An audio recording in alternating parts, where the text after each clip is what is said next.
ವೈಂಡ್ಸ್, page of winds, sun card represent ಆಗಿದೆ. ಕೆಲವೊಬ್ಬರಿಗೆ long distance relationship ಅನ್ನ ರೆಪ್ರೆಸೆಂಟ್ ಮಾಡ್ತಾ ಇದೆ. ಮತ್ತೆ ಕೆಲವೊಬ್ರು ಟ್ರಾವೆಲ್ ಮಾಡೋದ್ರ ಮೂಲಕ ನಿಮ್ಮ ಪರ್ಸನ್ ಅನ್ನ ನೀವು ಭೇಟಿಯಾಗಿರುವಂತಹ ಪಾಸ್ಟ್ ನಲ್ಲಿ ರೆಪ್ರೆಸೆಂಟ್ ಆಗ್ತಾ ಇದೆ. ನಿಮ್ಮ ಪಾಸ್ಟ್ ನಲ್ಲಿ ನಿಮ್ಮ ಲವ್ ಲೈಫಿನ ವಿಚಾರದಲ್ಲಿ ಒಂದು ರೊಮ್ಯಾಂಟಿಕ್ ಇತ್ತು, ಒಂದು ರೀತಿಯ ಕ್ಯೂರಿಯಾಸಿಟಿ ಇತ್ತು, ಒಂದು ಎಂಜಾಯ್ ಇತ್ತು. ಕೆಲವೊಂದು ರೀತಿಯ ಮೆಸೇಜ್ ಗಳನ್ನ ಎಕ್ಸ್ಚೇಂಜಿಂಗ್ ಮಾಡ್ಕೋತಾ ಇದ್ರಿ, ಫೋನ್ಗಳ ಮೂಲಕ ಅಥವಾ ವಾಟ್ಸ್ಆಪ್ ಗಳ ಮೂಲಕ ಮೆಸೇಜ್ ಗಳನ್ನ ಕಳಿಸ್ಕೊಳ್ಳುವಂತಹದ್ದು, ಒಂದು ರೀತಿಯ ಕ್ಯೂರಿಯಾಸಿಟಿ, ಎಕ್ಸೈಟ್ಮೆಂಟ್ ಗಳೆಲ್ಲ ನಿಮ್ಮ ಲವ್ ಲೈಫಿನ ವಿಚಾರದಲ್ಲಿ ಇತ್ತು. ಪಾಸ್ಟ್ ನಲ್ಲಿ ಕೂಡ ನಿಮ್ಮ ಲವ್ ಲೈಫಿನ ವಿಚಾರದಲ್ಲಿ ಯಾವುದೇ ರೀತಿಯ ತೊಂದರೆಗಳಿರಲಿಲ್ಲ. ಸೊ ಪಾಸಿಟಿವ್ ಆಗಿತ್ತು. ಪಾಸಿಟಿವ್ ಚೇಂಜಸ್ ಗಳು, ಬದಲಾವಣೆಗಳನ್ನೇ ನೀವು ನೋಡಿದ್ದೀರಾ. ಯಾವುದೇ ರೀತಿಯ ತೊಂದರೆಗಳೇನು, ಜಗಳಗಳೇನು ಇಲ್ಲದೆ ಇರುವಂತಹದ್ದು ರೆಪ್ರೆಸೆಂಟ್ ಆಗ್ತಾ ಇದೆ. ಅಟ್ ದ ಪ್ರೆಸೆಂಟ್ ಸಿಚುಯೇಷನ್ ಹೇಗಿದೆ? ಈಗಿನ ಸಿಚುಯೇಷನ್ ಕೂಡ ಸೆಕ್ಯೂರ್ ಆಗಿರುವಂತಹದ್ದು.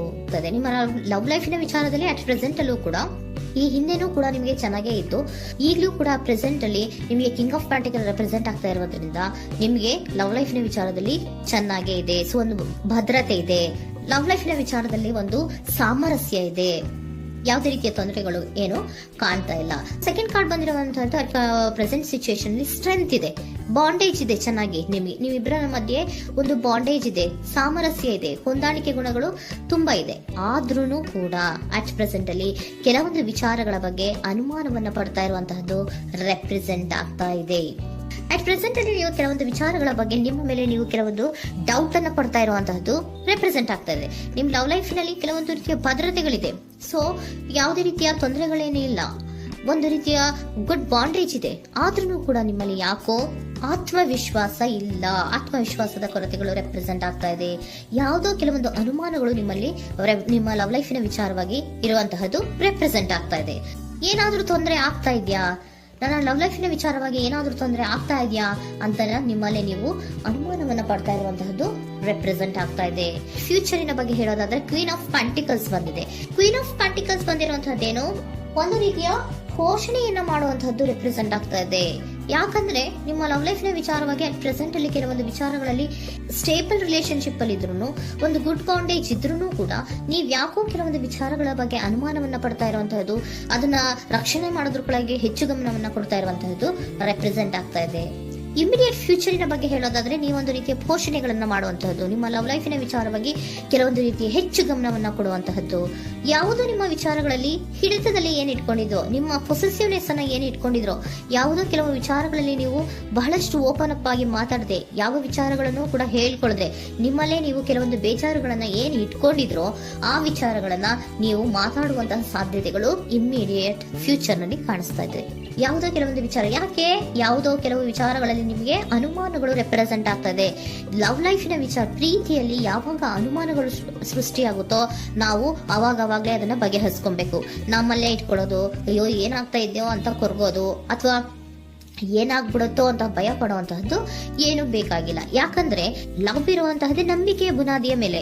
ಸೊ ನೀವೇನ್ ಮಾಡ್ಬೇಕು, ಏನಾದ್ರೂ ಸ್ವಲ್ಪ ಡೌಟ್ಗಳು ಬಂದಾಗ ನೀವು ಅದನ್ನ ಬಗೆಹರಿಸ್ಕೋಬೇಕು.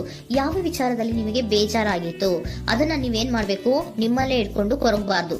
ಓಪನ್ ಅಪ್ ಆಗಿ ಮಾತಾಡೋದ್ರ ಮೂಲಕ ನೀವು ಕ್ಲಾರಿಟಿಯನ್ನ ತಗೊಳ್ಳುವಂತದ್ದು ನಿಮಗೆ ಇಮಿಡಿಯೇಟ್ ಫ್ಯೂಚರ್ ನಲ್ಲಿ ಕಾಣಿಸ್ತಾ ಇದೆ.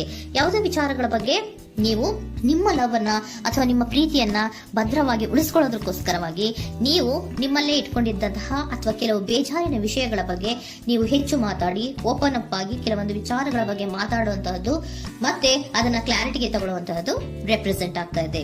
ನಿಮ್ಮಲ್ಲಿ ಬಾಟಮ್ ಆಫ್ ದ ಡಕ್ ಅಲ್ಲಿ ಬಂದಿರುವಂತಹದ್ದೇ ಅದು.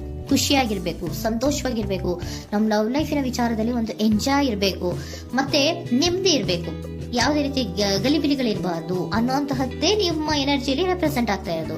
ಅದಕ್ಕೋಸ್ಕರನೇ ನೀವು ಏನೇನು ಕೆಲವೊಂದು ಸ್ವಲ್ಪ ಅನುಮಾನವನ್ನ ಪಡ್ತಾ ಇದ್ರಿ ಅಥವಾ ಕೆಲವೊಂದು ವಿಚಾರಗಳಲ್ಲಿ ನೀವು ಡಿಸ್ಟರ್ಬ್ ಆಗಿದ್ರಿ, ಓಪನ್ ಅಪ್ ಆಗದೆ ಹೇಳ್ದೆ ನಿಮ್ಮಲ್ಲೇ ನೀವು ಬೇಜಾರನ್ನ ಮಾಡ್ಕೊಂಡು ಏನು ಕೆಲವು ವಿಚಾರಗಳ ಬಗ್ಗೆ ಕೊರಗ್ತಾ ಇದ್ರಿ, ಅದನ್ನ ನೀವು ಓಪನ್ ಅಪ್ ಆಗಿ ಮಾತಾಡಿ ಅದರ ಬಗ್ಗೆ ತಿಳ್ಕೊಳ್ಳುವಂತಹದ್ದು, ಅದನ್ನ ಕ್ಲಾರಿಟಿಗೆ ತಗೊಳ್ಳುವಂತಹದ್ದು ನಿಮ್ಗೆ ರೆಪ್ರೆಸೆಂಟ್ ಆಗ್ತಾ ಇದೆ.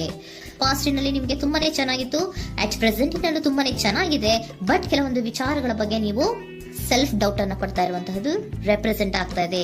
ಏನಾಗ್ತಾ ಇದೆಯೋ ಅನ್ನೋದ್ರ ಬಗ್ಗೆ ನೀವು ಸ್ವಲ್ಪ ವಿಶ್ವಾಸವನ್ನ ಕಡಿಮೆ ಮಾಡ್ಕೊಳ್ತಾ ಇರುವಂತಹದ್ದು ರೆಪ್ರೆಸೆಂಟ್ ಆಗಿತ್ತು. ಬಟ್ ಆದ್ರೆ ಇನ್ನು ಇಮಿಡಿಯೇಟ್ ಫ್ಯೂಚರ್ ನಲ್ಲಿ ಏನಪ್ಪಾ ಅಂದ್ರೆ ನಿಮ್ಮ ಲವ್ ಲೈಫ್ ಅನ್ನ ನಾವು ಉಳಿಸ್ಕೊಬೇಕು, ನಾನು ಎಲ್ಲವನ್ನ ನಮ್ಮ ಕಂಟ್ರೋಲ್ ಅಲ್ಲೇ ಇಟ್ಕೊಂಡು ಅಥವಾ ಪೊಸೆಸಿವ್ನೆಸ್ ಅನ್ನ ಬೆಳೆಸ್ಕೊಂಡು ನಾನೇ ಬೇಜಾರು ಮಾಡ್ಕೊಂಡಿದ್ರೆ ಸರಿ ಇಲ್ಲ, ನಾನು ಓಪನ್ ಅಪ್ ಆಗಿ ಮಾತಾಡಿ ಕೆಲವೊಂದು ವಿಚಾರಗಳ ಬಗ್ಗೆ ನಾನು ಕ್ಲಾರಿಟಿಯನ್ನ ತಗೋಬೇಕು ಅಂತ ಆಲೋಚನೆಯನ್ನ ಮಾಡ್ತಾ ಇರುವಂತಹದ್ದು ರೆಪ್ರೆಸೆಂಟ್ ಆಗ್ತಾ ಇದೆ. ಓಕೆನಾ? ಒಂದು ಏಂಜಲ್ ಗೈಡೆನ್ಸ್ ನ ನಿಮ್ಮ ಲವ್ ರೀಡಿಂಗಿನ ವಿಚಾರವಾಗಿ ತಗೊಂಡ್ಬಿಡೋಣ ಅಲ್ವಾ. ದ ಸಿಚುಯೇಷನ್ ವಿಲ್ ಇಂಪ್ರೂವ್, ಸಿಚುಯೇಷನ್ಗಳು ಇಂಪ್ರೂವ್ ಆಗತ್ತೆ. ನೀವು ನಿಮ್ಮಲ್ಲೇ ಇಟ್ಕೊಂಡು ಕೊರಗಬೇಡಿ. ಯಾವುದೇ ವಿಚಾರಗಳನ್ನ ನಾವು ಓಪನ್ ಅಪ್ ಆಗ್ಬೇಕು. ನಾವೇ ಬೇಜಾರು ಮಾಡ್ಕೊಂಡ್ರೆ ಅವ್ರಿಗೆ ಏನ್ ಅರ್ಥ ಆಗುತ್ತೆ, ನಿಮ್ ಪರ್ಸನ್ಗೆ ಏನ್ ಅರ್ಥ ಆಗುತ್ತೆ, ಏನಕ್ಕೆ ಬೇಜಾರು ಮಾಡ್ಕೊಂಡಿದ್ದೀರಾ ಅಂತ ಅವ್ರು ತಿಳ್ಕೊಬೇಕು ಅಲ್ವಾ. ನಿಮ್ಗೆ ಅವರಲ್ಲಿ ಏನೇ ರೀತಿ ಕ್ಲಾರಿಟಿ ಬೇಕು ಅಂದ್ರೂ ಕೂಡ ನೀವು ಮಾತಾಡಿ ಕ್ಲಿಯರ್ ಮಾಡ್ಕೊಳ್ಳಿ. ಅವಾಗ ಏನಾಗುತ್ತೆ, ದ ಸಿಚುಯೇಷನ್ ವಿಲ್ ಇಂಪ್ರೂವ್ ಆಗತ್ತೆ. ಇದಿಷ್ಟು ನಿಮ್ಮ ಮಂತಿನ ಲವ್ ರೀಡಿಂಗ್.